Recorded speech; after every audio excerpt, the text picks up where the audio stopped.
Welcome to the Past Unfolded YouTube channel. Today, we dive into one of the oldest and most pivotal moments in American and Japanese political history, the Perry Expedition of 1853. This event marked the beginning of formal relations between the United States and Japan, reshaping the political landscape of both nations. So let's start. For over 2 centuries, Japan had isolated itself from the world under the Sakoku policy, allowing only limited trade with the Dutch and Chinese. Meanwhile, the United States, expanding its influence in the Pacific, sought to open Japan for trade and secure coaling stations for its steamships. Enter Commodore Matthew Perry, a seasoned naval officer tasked with this ambitious mission. In July 1853, Perry's fleet of black ships arrived in Edo Bay, modern-day Tokyo Bay, stunning the Japanese with their advanced technology and imposing presence. Perry delivered a letter from President Millard Fillmore, demanding Japan open its ports to American trade and provide better treatment for shipwrecked sailors. The Tokugawa Shogunate, weakened by internal strife, faced a dilemma: resist and risk war, or negotiate and modernize. After months of deliberation, Japan agreed to the Treaty of Kanagawa in 1854, granting the US access to 2 ports and ensuring the safety of American sailors. This marked the end of Japan's isolation and set the stage for the Meiji Restoration, a transformative era of modernization and westernization. For the US, the Perry Expedition was a triumph of diplomacy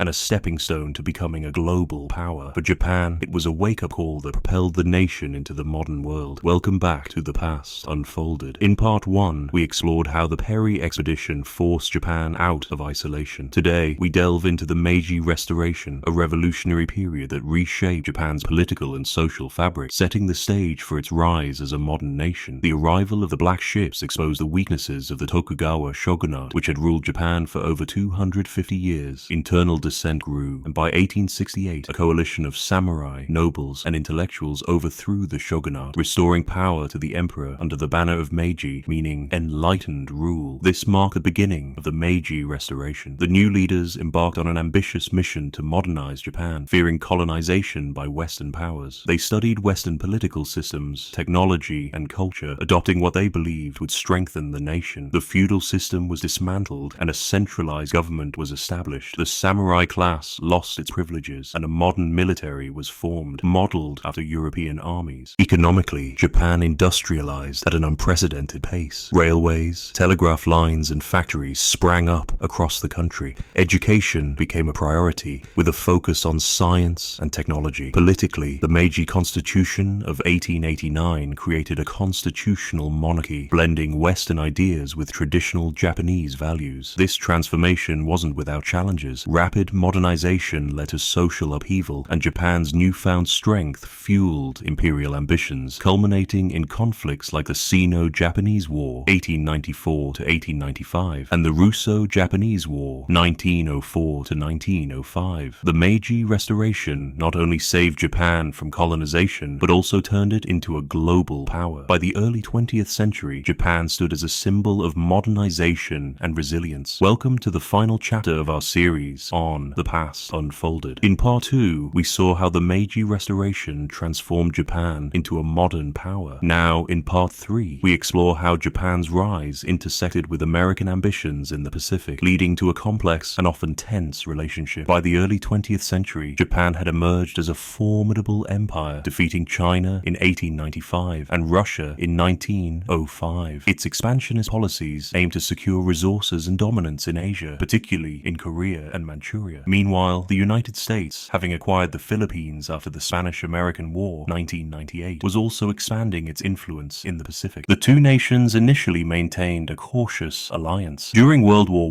I, Japan fought alongside the Allies, gaining German territories in the Pacific. However, tensions began to rise in the 1920s and 1930s. The US opposed Japan's aggressive expansion into China, particularly after the invasion of Manchuria in 1931. The League of Nations condemned Japan's actions, but Japan withdrew from the organization, further isolating itself. Economic competition and racial tensions exacerbated the divide. The US imposed trade restrictions, including an oil embargo in 1941, which crippled Japan's economy and military operations. Facing resource shortages and determined to secure its empire, Japan made a fateful decision. On December 7, 1941, it launched a surprise attack on Pearl Harbor, drawing the US into World War II. The Pacific War was a brutal conflict, marked by iconic battles battles like Midway, Iwo Jima, and Okinawa. It ended in August 1945 with the atomic bombings of Hiroshima and Nagasaki, leading to Japan's surrender and the beginning of American occupation. Post-war, the US helped rebuild Japan into a democratic economic powerhouse, forging a lasting alliance. Yet, the legacy of their early 20th century rivalry remains a poignant reminder of how ambition and power can shape history. Thank you for joining us on this journey through American and Japanese political history. If you enjoyed this series, don't forget to like, share, and subscribe to The Past Unfolded for more stories that bring history to life.